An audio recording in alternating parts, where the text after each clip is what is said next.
जी, अस्सलाम वालेकुम दोस्तों, कैसे हो? खैरियत से ठीक हो? चलें आपको एक स्टोरी सुनाते हैं, एक कहानी सुनाते हैं कि जो लोग जानवरों के साथ रहते हैं, यानी कि अपने घरों के अंदर पालतू जानवर्स को रखते हैं, उनका कितना फ़ायदा होता है। जैसे कि हमारे साथ बहुत सारे लोग जो हैं वो फ़िश वगैरह रखते हैं, एक्वेरियम एक्वेरियम होता है घर के अंदर, उसमें फ़िश पालते हैं, उसकी निगरानी करते हैं, उनको फीड्स डालते हैं, उनकी सफाई रखते हैं। रंग बिरंगी जो है आर्टिफिशियल फ़िश आती हैं, मुख्तलिफ़ कलर्स की, मुख्तलिफ़ जगह समंदर के किनारे अंदर होती हैं, लोग लाते हैं वहाँ से बाय करके, और उसका पूरा प्रॉपर उसकी थिम नीचे बनाते हैं, क्या कहते हैं कि पूरा, और उसको एक इकोसिस्टम देते हैं, उसको फ़िल्टर विल्टर कुछ रखाते हैं, उसको चेंज करते रहते हैं और तरीके से। लेकिन इसका फ़ायदा क्या है? इसका फ़ायदा ये है कि जब हम इन फिशेस को चलते हुए, खेलते हुए, कूदते हुए देखते हैं ना, तो हमारा ब्लड प्रेशर नॉर्मल रहता है, हमें सुकून मिलता है।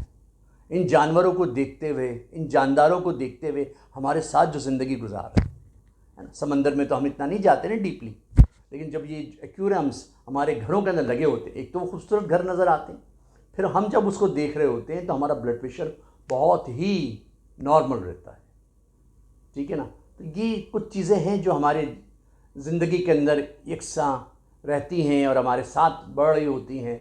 उसमें कुछ मछलियां हैं जो एक दूसरे को मारती हैं, हम उसको अलग कर देते हैं, फिर सही हो जाती हैं। तो ये करा करें यार, इसको रखा करें, ये मछलियों के एक्वेरियम्स बनाएं। बहुत सारे लोग अपने घरों के अंदर बिल्लियाँ पालते हैं। बिल्लियाँ बहुत ज़बरदस्त होती हैं, इनको खाना देने से, इनकी ज़रूरतें पूरी करने से तो क्या होता है कि अल्लाह राज़ी होते हैं, है ना। हमारे नबी अलैहिस्सलाम ने भी यही फरमाया कि बिल्लियों को ग़िज़ा दिया करो। लास्ट टाइम जब वो कोविड हुआ था तो बहुत सारे लोग जो है वो बिल्लियों के लिए खाना भी देते थे, वरना सारे बाज़ार बंद थे, सारी की सारी चीज़ें बंद थी, उनके उस खाने पीने का बड़ा मसला हुआ था। लोग स्पेशली इन बिल्लियों को जो मोहल्ले में होती थी, उनको खाना पीना सब देते थे। तो बिल्लियों को भी आप लोग जो है अगर पाल सकते हैं घर में तो घर में पालें, नहीं तो बाहर जो आपके मोहल्ले के अंदर हैं उनके लिए कोई ना कोई कुछ ना कुछ किया करें, ताकि वो भी अपनी ज़िंदगी को बड़ी अच्छी तरीके से करें। वरना फिर अल्लाह पाक ने सबके रिस्क का वादा किया है, वो कहीं ना कहीं से मिल ही जाता है। कि गोश्त की दुकानों के अंदर देख लें आप, अनाज वाली दुकानों में देख लें, बाज़ारों के अंदर देख लें, वो कहीं ना कहीं कुछ ना कुछ लेती रहती हैं, होटलों पे पल रही होती हैं। लेकिन अगर आप दे दोगे तो अच्छा, ये चीज़ें थी थोड़ी सी ना, वो हमारे साथ रहती, कोई बेज़रा नहीं, कोई हमको नुकसान नहीं देती। हाँ, अगर आप इनको खाना ना दें, इनको पानी ना दें, फिर ये आपके साथ बुरा सलूक करती हैं। इवन कि बिल्ली अगर अपने उस पर आ जाए, बदले पे आ जाए, तो वो आपको जान से मार सकती है। ठीक है, लेकिन हमने क्यों करना है ऐसा? बिल्ली तो शेर के ख़ानदान से है। आप देखें, बिल्ली के जो पैचेस होते हैं स्किन के ऊपर, वो चीते के भी होते हैं, शेर के भी होते हैं। ठीक है, तो ये तो उन्हीं ख़ानदानों से हैं। वो लोग खूंखार हैं, वो जंगलों में रहते हैं, और ये जो है बेज़रर है, ये हमारे साथ रहती है हमारे मोहल्लों में। और लोग पालते हैं टर्की के अंदर, हर घर के अंदर एक दो दो तीन तीन बिल्लियाँ होती हैं। अब बाज़ जगहों पे ऐसा होता है कि अस्थमा वगैरह होता है, स्किन डिसऑर्डर्स होते हैं, हम नहीं पाल सकते। लेकिन इसका मतलब ये नहीं है कि हमारे मोहल्लों में रहती हैं हम उसको ख्याल ना रखें, ख्याल ज़रूर रखें उसका। ठीक है ना। और फिशेज़ वगैरह घर में रखा करें, ताकि वो भी आपके साथ आपको बीपी वगैरह को और आपके सेहत को आपको अच्छा लगेगा, आपके घर में हुस्न आएगा। तो ये कुछ चीज़ें हैं जो हम पाल सकते हैं। बहुत सारे लोग परिंदे पालते हैं, तोते पालते हैं, कबूतर पालते हैं, चिड़ियों को रखते हैं अपने घरों के अंदर। लेकिन मैं समझता हूँ कि ये परिंदे उड़ते हुए अच्छे लगते हैं, अपनी जगहों पे सही रहते हैं। इसके लिए हम ये कर सकते हैं, इन परिंदों के लिए बहुत सारे लोग, आजकल तो बहुत सारे चौक हैं जहाँ पे लोग बैठे हुए होते हैं और वो इन परिंदों को दाना देते हैं। अच्छा, उनको ज़रूर आप वहाँ पे जाके दाना दिया करें।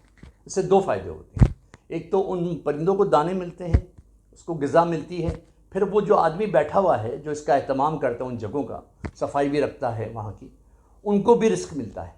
आप जब 100 200 400 रुपये देते हैं उसको कि यार दाना डाल दो, तो वो उनको भी रिस्क मिलता है और उन परिंदों को भी रिस्क मिलता है ना। बजाय इधर उधर घूम के वो थके हार के पानी भी देते हैं, वो पानी के तो पैसे नहीं ले रहा हूँ बेचारा, वो कई चौकों पे इस तरीके से लोग कर रहे होते हैं। तो दो ना भाई, कुछ करो, अपने जान का सदका दो यार। इंसानों को खिलाओ पिलाओ, जानवरों को खिलाओ, परिंदों को खिलाओ। उनकी कोई दुकान नहीं है, उनकी कोई जो है फैक्ट्री नहीं है, वो किसी से मांगते नहीं हैं। कभी देखा आपने कोई परिंदा, कोई जानवर भीख मांगने निकला हो?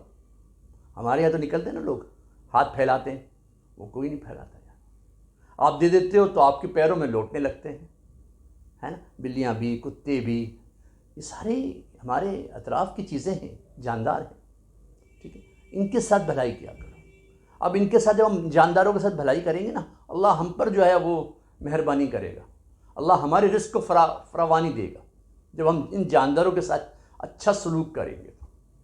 तो बहुत ही ज़रूरी है जो हमारे अतराफ़ के अंदर ये जानदार हैं इनके साथ भलाई करें, इनको पीना दें। अब गर्मियों का मौसम है, गर्मियों के अंदर जो परिंदे हैं, पानी बहुत सारी जगहों पे खुश्क हुआ हुआ होता है, तो बहुत बेचारे मारे मारे फिर रहे होते हैं, तो उनके लिए पानी का एक कुंडा रख दिया, है ना, पानी दे दिया।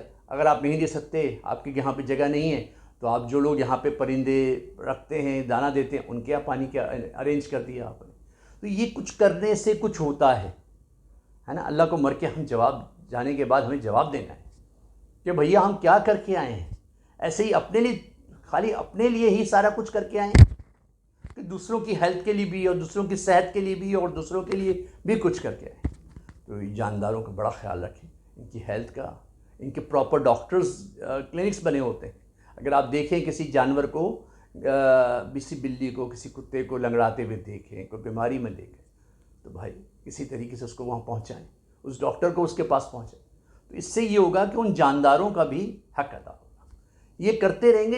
अल्लाह नुक्ता नवाज़ है, कहते हैं ना, अल्लाह नुक्ता नवाज़ है। ये नुक्ते लगाते रहें, देखिए इंशाअल्लाह ज़िंदगी आपकी बेहतर हो जाएगी। आपकी ज़िंदगी के अंदर खुशियाँ ही खुशियाँ आएंगी और सारी जितनी मुसीबत अल्लाह पाक दूर कर लेगा। तो करेंगे ना इंशाअल्लाह। अस्सलाम वालेकुम व रहमतुल्लाहि व बरकातुहू।